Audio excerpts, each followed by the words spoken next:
Сәлеметсіздер ме? Есімім Салтанат. Менің каналыма қош келдіңіздер. Бүгінгі видеода үгітілмелі қатпарлы ұйғыр самсасының ең дұрыс рецептісін ұсынамын. Барлығын үтір нүктесіне дейін түсіндіріп көрсетемін.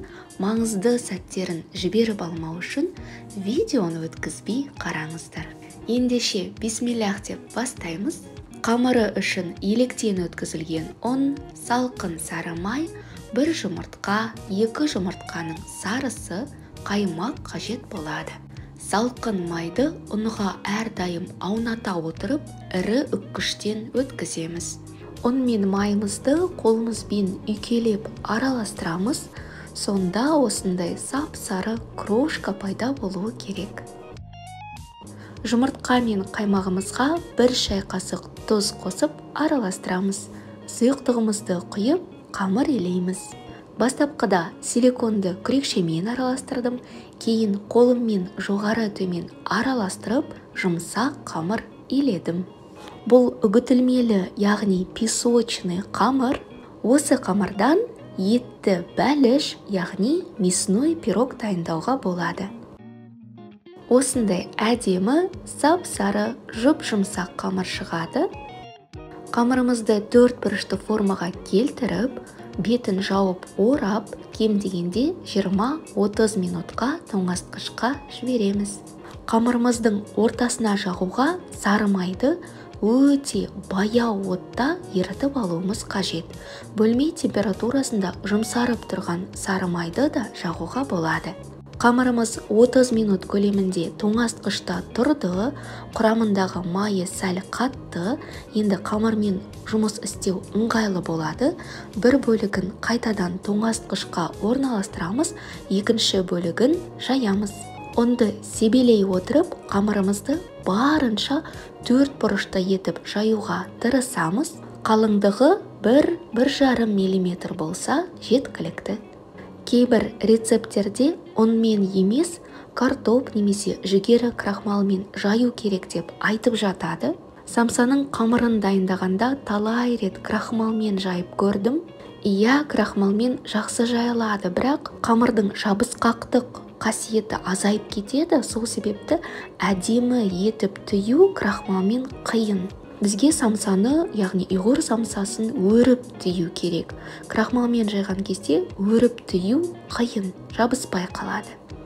Қолдан келгенше 4 бұрышты етіп қамырымызды жайып алдық. Көріп тұрғандарыңыздай қалыңдығы шамамен 1-1,5 мм. Енді ерітілген сары майымызды 1 келкі етіп жағамыз. Сары майды баяу отта ерітіңіз, суы шығып кетпеуі керек. Қамырымызды бірден орамаймыз, майымыз сәл ғана қатуы керек. Үстінен елек арқылы аз ғана ұн себелейміз. Сонда біздің қатпарларымыз жоғалып кетпей, анық болып көрініп тұрады. Енді қамырымызды тығыз етіп, ауа қалмайтындай етіп ораймыз. Қаласаңыз, қамырдың ортасына май жақпай, бастапқыда біз дайындаған қамырдан песочная самса пісірсеңіз болады. Ал біз қатпарлы болып шығу үшін ортасына май жағамыз. Қамырымызды орап алдық, енді осылай қолымызбен басу арқылы қалып қалған ауаларды шығарамыз. Қамырдың екінші бөлігін жаюға кірісеміз. Ол уақытта қамырдың жайылған бірінші бөлігін тоңазытқышқа қоя тұрамыз. Жайылған екінші қамырымыздың үстіне ерітілген сары майымызды жағамыз. Елек арқылы ұн себелейміз. Жайылған екінші қамырымыздың үстіне оралған бірінші қамырымызды қойып ораймыз. Сонда самсамыздың қамыры одан сайын қатпарлы бола түседі. Каналымда қандай видео рецепттерді көргіңіз келеді, пікір бөліміне жазып кетіңіз. Әдетте қамырды ұлу секілді етіп орап қояды. Ұлу етіп ораған кезде кейбір қамыр бөліктері біркелкі болмай қалады. Сол себепті өзім қамырды осылай бірнеше бөлікке бөліп, түзу етіп орналастырамын. Дайын қамырды 2-3 сағат тоңазытқышқа немесе 30 минут мұздатқышқа жібереміз. Осы уақытта салмасын дайындаймыз. Әрине, нағыз ұйғыр самсасына етті майдалап қолмен турап қосу қажет. Мен бүгін тартылған ет қолданамын. Уақытыңыз болып жатса, етті және құйрық майды қолмен майдалап турап салмаға қолдансаңыз, дәмі керемет болары сөзсіз. Тартылған еттің үстіне майдалап туралған пияз, дәміне қарай тұз, қара бұрыш қостым. Ұнатсаңыз, зира дәмдеу үшін қосуға болады. Мұқият араластырамыз, салмамыз дайын. Менің қамырым 30 минут мұздатқышта тұрды. Енді бөліктерге бөлеміз. Әрбір бөліктің салмағы шамамен 36-40 грамм. Менде бұл қамырдан орташа көлемдегі 28 самса шықты. Жаюға ыңғайлы болу үшін әрбір қамыр бөлігін осылай алақанымызбен ұнға ұнатып басып шығамыз. Қамырымыздың құрамындағы май уақытынан бұрын еріп кетпеу үшін бөліктерді тоңазытқышта ұстаймыз. Біртіндеп алып, жайып, самсаларымызды түйеміз. Әрбір бөлікті орташа қалыңдықта жаямыз. Тым қалың немесе тым жұқа болмауы керек. Шеттерін оқтаудың көмегімен видеода көрсетілгендей етіп жұқартамыз. Мақсатымыз әдемі, қатпарлы өрнегімізді сақтап қалу. Сол себепті қатты баспай жаямыз.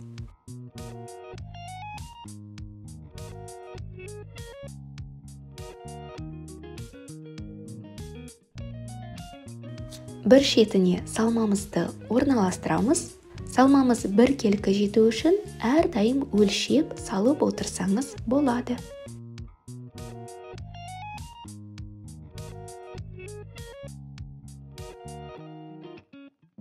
Самсаларымызды түйуді бастаймыз. Ең алдымен шетін бекітіп шығуымыз керек. Кейін ұшын ішке қарай кіргізіп басып, қайтадан ұшын шығарып, қайтадан кіргізіп өреміз. Өріміміз әдемі болу үшін қамырымызды жұқартып, ұшын шығарып, қайтадан кіргізіп отыруымыз керек. Видеоны мұқият қарап жасап көріңіз. Бірнешеуін жасағаннан кейін қолыңыз үйреніп кетеді. Енді противенге самсамызды осылай жантайтып орналастырамыз. Сол кезде өте әдемі көрінеді және де салмамыз ағып шығып кетпейді. Сіздерге барынша түсінікті болу мақсатында тағы бір рет өріп түйу әдісін асықпай көрсететін боламын. Құрметті сүйікті көрермендерім, Қазақша каналымның ары қарай дамуына үлесіңізді қосыңыз. Видео ұнаса, тегін лайктарыңызды басып, рахмет деп пікір қалдырыңыз. Ал жаңа көрермен болсаңыз, каналға тіркеліп алыңыз. Сіздердің пікірлеріңіз, үліпілдеріңіз маған ары қарайда пайдалы видеолар түсіруге шабыт береді. Ұйғыр самсасын осылай жантайтпай қалдырсаңыз болады. Немесе видеода көрсетілгендей етіп, өрімін жоғары қаратып орналастырсаңыз болады.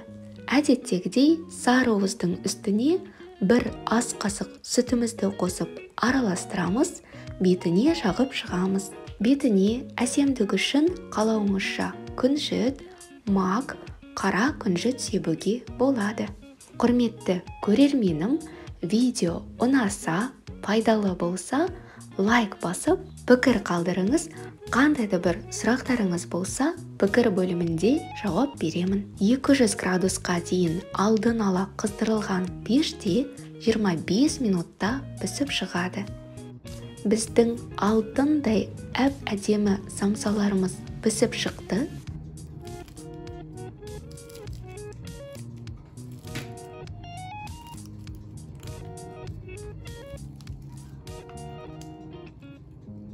Мына үгітілмелі қатпарлы қамырдың қаншалықты дәмді екенін сөзбен айтып жеткізе алмаймын. Сол себепті осы рецептпен міндетті түрде дайындаңыздар. Осы рецептпен тіпті тапсырысқа самса дайындасаңыз болады. Бұл самсаларды қатыруға да болады. Дастарханыңыздан дәм үзілмесін, келе жатқан наурыз мейрамы құтты болсын. Дендеріңізге саулық, отбасыларыңызға амандық тілеймін. Жақсылықта, амандықта жүздескенше.